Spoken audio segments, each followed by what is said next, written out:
Okay, welcome, Tom, to my first ever YouTube slash podcast series here. So really happy to have you on in person too, which is really cool.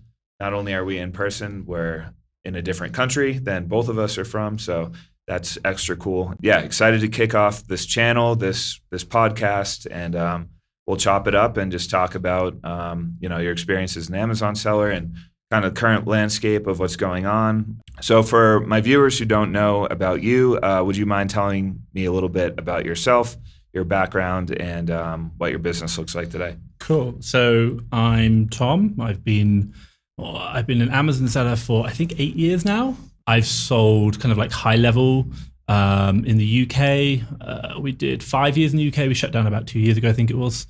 At our peak, we did about $4 million in a single year. Nice. I had a team of about 30 VAs in that, which is a lot of staff. I also started another company, FastTrackFBA, which we do the YouTube channel and obviously how I met you. Mm-hmm. We do services, VAs, leads for Amazon sellers, resellers. Mm-hmm. 25 staff in that company, all VAs in the Philippines. And then on top of that, I've been running it for about 5 years. And then on top of that, I sell in the US, which I think I've been doing about 3, maybe 4 years now. We have a team of 5. We do 1.4 or 1.5 million a year on that. And I love that business. It's amazing. And then on top of that, obviously I'm from England, you can probably tell. And I travel the world. I've been nomadic for the last 8 years. And obviously Amazing. It's a pleasure to be here in Mexico City with you. Absolutely. Absolutely. Awesome. To me, the most impressive thing, there's really 2 impressive things about you, I think, is one, that you've done all of this with all virtual staff. My business looks significantly different in that I've hired all my warehouse staff, all of my front office staff, like buyers and admin, stuff like that. To me, it's amazing you've been able to achieve that type of success just with VAs. So that's really cool. We'll get into a little bit of that, like your organizational structure and what it's like managing that many VAs. I think myself and a lot of viewers out there can get a lot of value on how to run a virtual team, because that's something I frankly struggle with. I have 3 VAs and they make a difference, but I still feel like I haven't really cracked the code to really leverage remote work. So it'd be great to hear some of your thoughts on that. The other impressive thing about you is how little you actually work on your business, which is really everyone's goal ultimately is to separate themselves from the day-to-day of the business and, be a business owner rather than a business operator. And it seems to me like you've successfully achieved that, again, to a greater degree than I have. I still am working 40 to 60 hours a week, partially because I truly do love the work, but partially because I haven't properly outsourced everything I can. So I love hearing about other sellers' perspectives. Every seller out there, and there's hundreds of thousands of them, they have a slightly different approach on how to handle any sort of problem. So yeah, maybe start by telling the viewers what your organizational structure looks like now. I know the team is smaller by intention, and then maybe what it was at its peak when you had 30 staff. Yeah, so at our peak we had 88 staff. 88, that's the most I had across 3 companies. And if anyone's asking, I would never recommend doing that. So basically we do arbitrage as the core model. We know about half wholesale, half OA in the US, but when we were doing UK, which was the bulk, which was about 30 staff, it was all arbitrage. And the whole kind of model was we generally had about 4 sources to every 1 purchaser. So the way it would kind of work is you'd have 4 sources looking for products, then you'd have 1 purchaser who would review the products from the sourcer and then physically buy them. And we'd have teams of that. So I think we had about 4 or 5 teams of those. Plus we had a purchasing manager who managed all the purchases.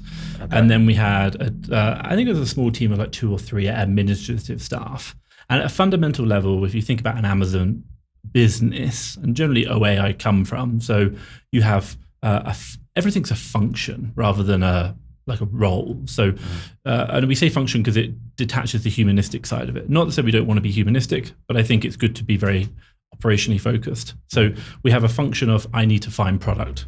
Then we have a function of I need to review and buy product. And then those 2 make the money. And then the other function is I need to move the inventory through the warehouse into Amazon, manage it in Amazon. And then the other part is the finance side of it. So you basically have inventory management, finance side, and anything else which isn't directly related to making money. So we kind of had that team in the UK, and we were basically just finding everything we can, trying to go as wide as possible. We ran that for about 5 years. and one of the big problems I had with it is that the UK market, which I can talk more about, we started off very early in Amazon when the game was great before COVID, and we were doing basically storefront stalking, finding other people, or even finding our own products. We had so many sources just looking for products, some storefront stalking. But because in the UK, if you don't know, you can literally type in someone's name into the government website, find their company. It's all public record. And then you can search that company name in Amazon and find their store. So if you know their name, you can find their store in like 3 minutes. Doesn't take hard. So everyone, obviously I was pretty big. Everyone knew my name. Everyone figured my store out. And then everyone just copied me. Wow. So everyone was storefront stalking my store. And then what did we see is that the net margins went from like 10, 7, 5, 3. And it was like, I know where this is going. Like, we need to get out. So I shut that business down. But we did the same thing in the US. We actually had a team of, I think it was about 7 or 8 to start with, when we were probably doing sneakers, reselling. A lot of sourcing, a lot of buying. We had 2 purchasers, 5 or 6 sources, and 1 and 2 admin VA. And then basically what we kind of realized was, and again, you'll know this, is like, it's easy to hire people. But to get good people who deliver results is hard. And it also takes a lot of development. And if I quantify it, we talk about sources every week, how much you can spend. So in the OA game, it might be like $500, $1,000, $2,000 a week. And we were looking at $1,500, $2,500, $3,000 a week. That was a good amount. We were happy with that. Whereas now we're looking at a minimum of $5,000 per sourcer per week. And on a good week, we'll get to $30,000 per sourcer, which is like a completely different level. So what was 6 staff originally, we're now able to get with 1 member of staff. Wow. Why? Because we understand niches, we understand where to buy bigger, and also as well, like what areas you can just do that with. You can't, it's hard, but interesting enough, the lesson I learned on that whole journey was about, there's a really good analogy I love about leadership with workers chop down trees, managers sharpen the axe for the workers to chop down trees faster. Leaders say, which forest?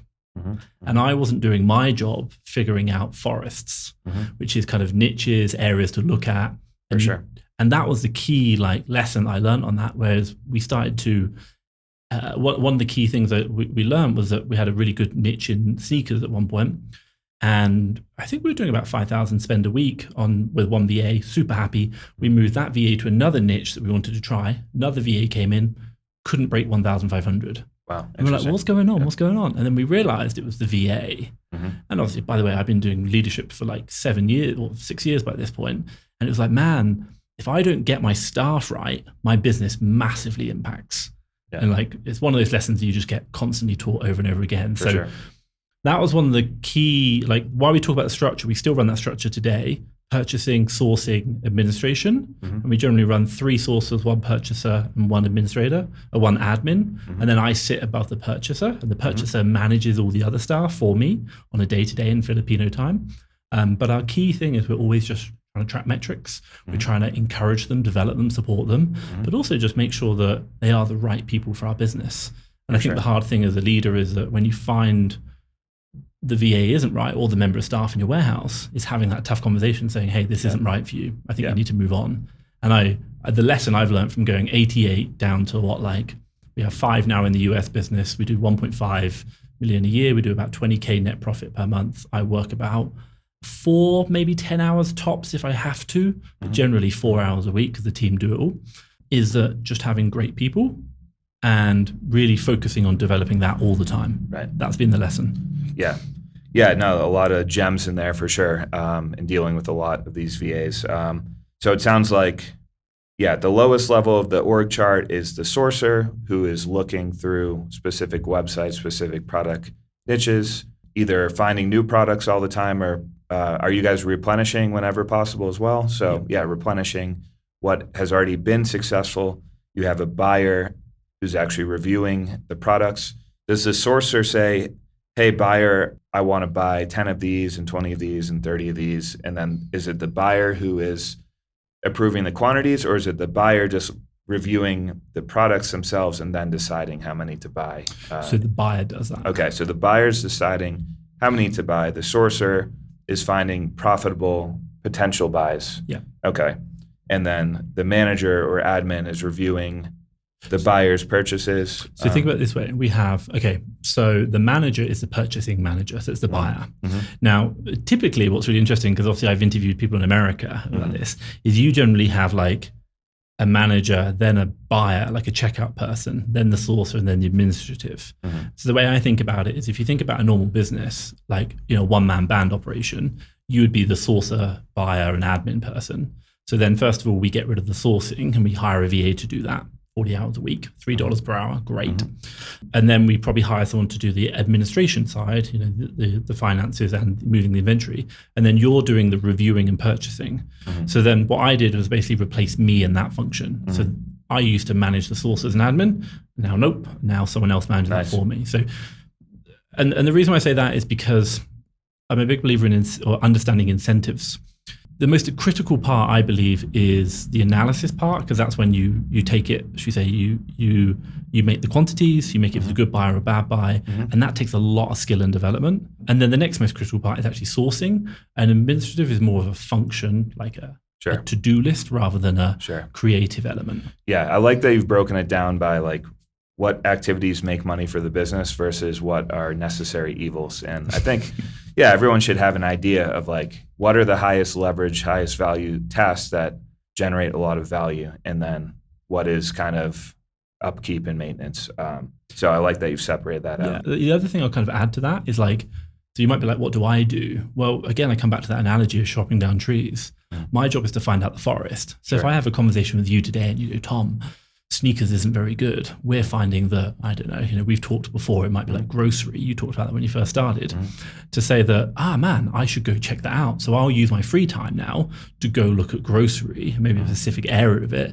And I think there's an option here. So then I'll be like, hey, sourcer, can you spend a day, just have a look at this grocery area in this specific forest? Let's see the results we get back, and I'll work with my purchaser. And if that works, cool, we've got a niche for the next 6 months. We're super happy with. Yeah, that's awesome. Yeah, I'm doing similar stuff with my buyers as well. I'm just paying them probably 20 times as much, but yes. But there's convenience in having them right in the office. Perfect English, no communication barriers, and so of course there are pros and cons. But it is interesting to know that someone making $3 to $10 an hour is perfectly capable of doing that role, given enough nurturing and training. So that should be very empowering to anyone watching, and including myself. If I want to scale, I may look at that option instead of domestic employees, and then have my existing buyers that I would never let go of, because we've developed a lot of skills. Maybe have them manage the purchases and review the purchases, stuff like that. Yeah, it's really, so I'll kind of jump onto wholesale. So I know I'm jumping around, but the way we kind of do it is to get a Filipino to talk to suppliers in the US to open them up. Never going to happen. Yeah, like you just got to have a relationship. It's like a sales. Yeah, role. Good point. Yeah. So I do that still, and again, that's like I found this forest. These products working really well. Let's go open up some suppliers, and that you can do that way more than I can know how to do that.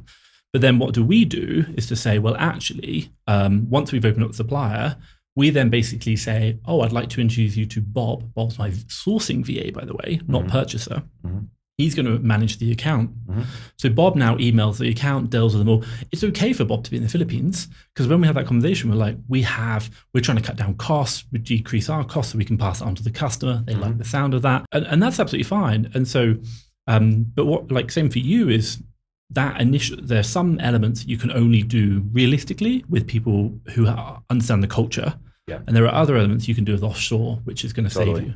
And I think that's and again, finding that balance, it can be an amazing cost saving opportunity. Yeah, that's a great point. I'd recommend anyone doing outreach to companies within the United States. It's just so crucial to just speak fluently, because it's just going to be tough, because it's already competitive. There's already the sought-after brands are already getting contacted near daily. So not only do you need, at the bare minimum, to be able to communicate in the same language, but also then convince them that you're the one that they should go with. So yeah, that is another perk of having my buyers domestically, that they can have those sales conversations. So you make a good point. But I think a lot of large organizations, once the onboarding has been completed, once the account has been secured, then you can push that onto remote work. And even Fortune 500s, Fortune 1000s, they're utilizing offshore work heavily. So, and even the largest Amazon sellers in the world, like a Pattern or a Spreetail, I know from personal conversations that a large chunk of their workforce doing most of the heavy lifting with like catalog, purchasing, logistics, that's all offshore. So it's definitely inspiring to hear that you're working less than 10 hours a week, managing a business, netting a very substantial amount of money. And where we are here in Mexico City, probably go 2 to 3 times as far as a Boston where I live. So you've pretty much got it made in the shade.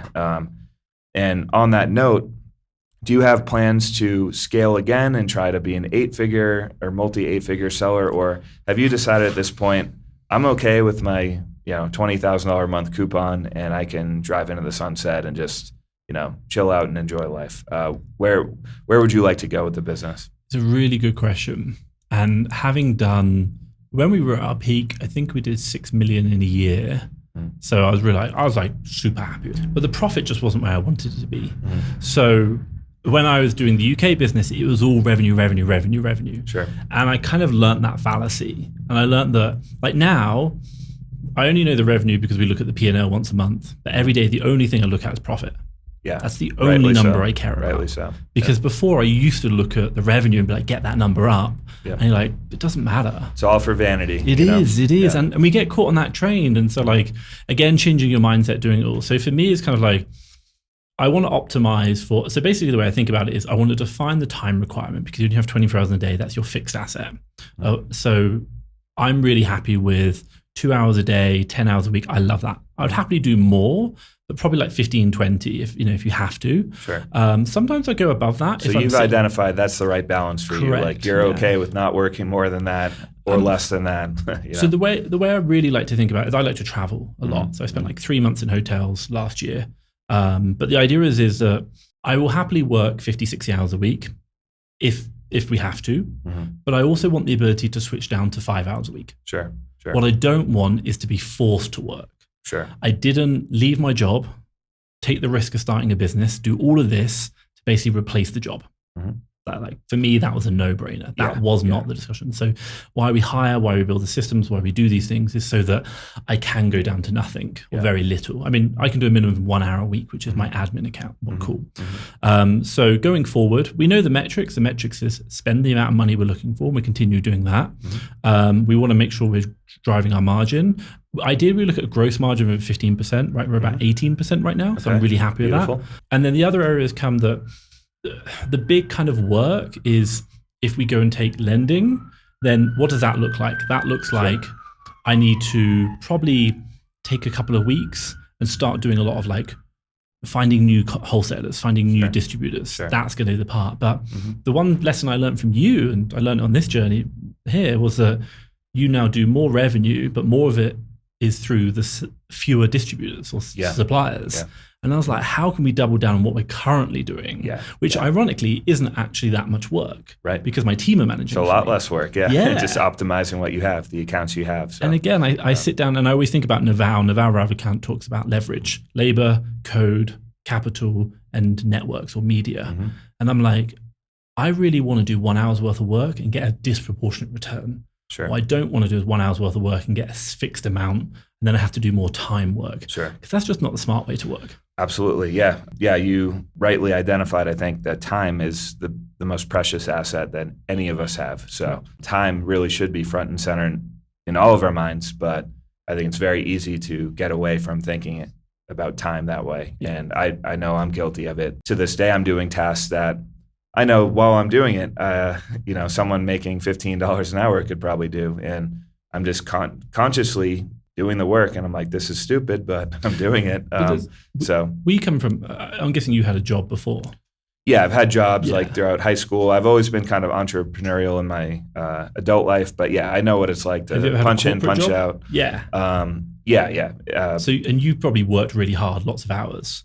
So that's, by the way, that's really good. But you also just get in the kind of like mindset of hard work equals excellence. And I don't deny hard work is required. And it's very much like the culture in the United States, like such a work culture, hustle culture. Investment bankers, 100-hour weeks, like 4 hours of sleep a night. And like that's like they're glorified as like the the peak of like American success. And but if you think about it, Jeff Bezos has the same number of hours in the day and earns more money than you will ever earn. Right.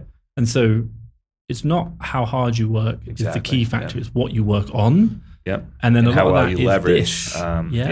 capital, code, labor, social. Yeah. Those are the things. For sure. Let's see. We've got about 30 minutes. Let me see where we're at here. We're right around the 30-minute mark. So I'll just close it up with one or two questions. Wish we had more time, but it is what it is. What are your thoughts on arbitrage? Since you're doing about half arbitrage, do you think it's going to basically fade away in the coming decade, or do you think there's always going to be new emergent opportunities with new brands kind of constantly? What's your take on that? And are you looking to transition more into wholesale given the arbitrage dynamics, especially this year, or are you going to just keep riding along as you go? I don't know what the future holds. Do I think arbitrages exist? 100% yes. There will always be suppliers who buy too much stock, have to clear it down, market shift, markets change. There's always the opportunity for that, which I think is amazing because also distribution agreements create arbitrage opportunities. There's so much of this trade, Trump's in now. So I always believe it's going to exist. When we talk about Amazon specifically, I think you need to be careful with it. But then even we all know it, Amazon will still say sometimes I don't like your legitimate supplier. Sure. Even if it's the brand direct, they might not like the invoice, for example, which is a pain. So Amazon is a law unto themselves. What do I think I'll do? I think we'll continue to always do arbitrage. Why? I really enjoy the points. Like I've traveled first class so many times and stayed 3 months. Me too. I'm like a points hobbyist as well, and it's so satisfying. And it's like a hack. And if you think about it this way, you can just pay someone $3 an hour, $500 a month, plus obviously give them a bonus, and buy and sell those products, maybe from just Walmart because the invoices are generally accepted, and all you're doing is just spending on credit cards, and that's your holidays paid for the year. For sure. And it's completely outsourced. Yeah. No, you're preaching to the choir here for sure. Let's end this on a fun note. We'll each tell like a fun points redemption, awesome travel thing. We've each done with our points. So I have a very recent example. I was just in Cabo San Lucas. I have a Hilton credit card. If you spend $60K a year, you get 3 Hilton nights to be redeemed at any property. So I did a Google search, best properties, best value to redeem the points. One of them was the Waldorf Astoria Cabo.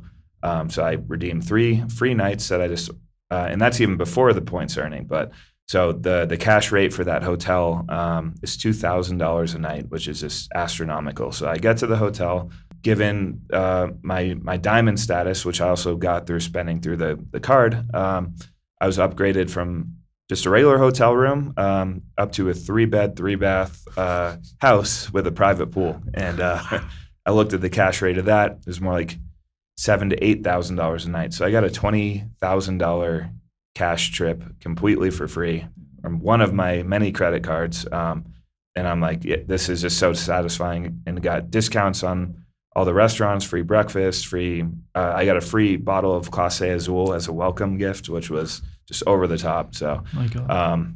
I love stuff like that. I think a lot of arbitragers, a lot of Amazon sellers in general, they appreciate a good deal, a good value. It's kind of part of the treasure hunt.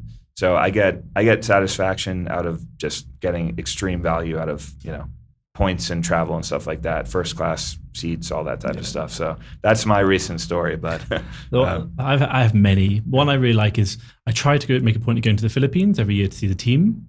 So obviously we're in Mexico City and it's literally on the other side of the world. So I fly, admittedly business, because you can't do first, from here over to Madrid. And then I spend like 3 nights in Madrid and just enjoy the city. And I'm staying in a nice 5-star hotel.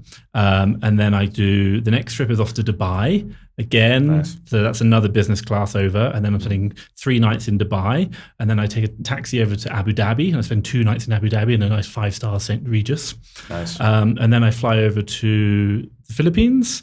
And so I'm like enjoying that. Then I see my team go around the Philippines. On the way back, I want to do something different. So then I fly from the Philippines back to Qatar and I spend a couple of nights there. Then I don't want to go back to Madrid. So I fly back to Barcelona this time, spend a couple of nights there, and then I come back. I basically spent an entire month traveling. I spent a week and a half in the Philippines. And then I spent 3.5 or 2.5 weeks traveling. And let's just say my girlfriend wanted to break up with me afterwards. So, but I had a wonderful time. Yeah, that's awesome. It sounds so ridiculous too to like even say that, but it's all just like a free perk of doing Correct. what we're doing, which is great. So yeah, with that, thank you for coming on my very first show here, and cheers to many more, and I'm sure we'll do something else in the future. So yeah, thanks again, and Viva Mexico. Gracias. All right.